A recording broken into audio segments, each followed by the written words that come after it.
What does it mean to be God? When people talk about God, there's this tendency for people to use these really big words to define what it is to be a God. And so we're going to have a look today at some of these words and their meanings.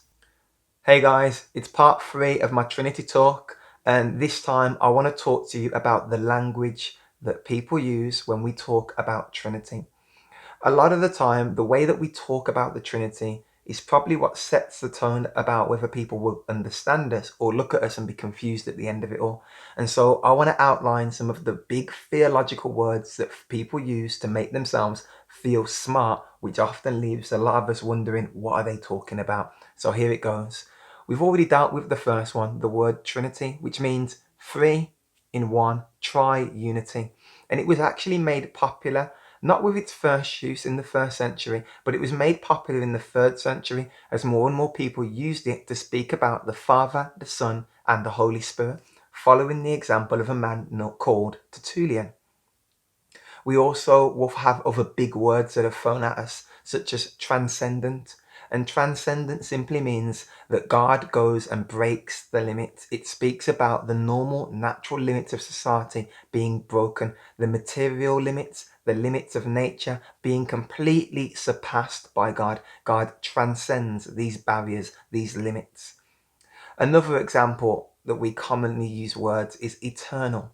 Now, we all know that eternal probably means that you have no beginning and you have no end.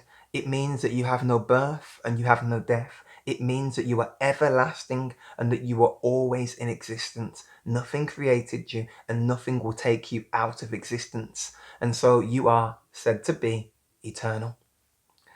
We have a series of words that all sound alike. You have omnipotent, which means all powerful.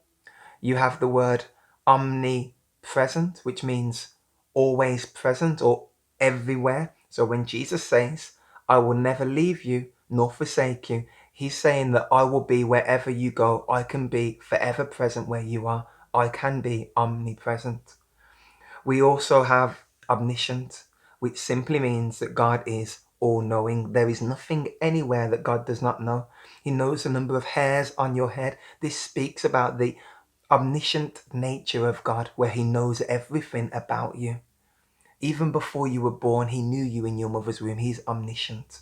He's all powerful. And we read about how his arm is not too short, that there's no action that his hands cannot make happen because he is all powerful. We also will oftentimes speak about God being incomprehensible. And that means that you and I have got a very little brain.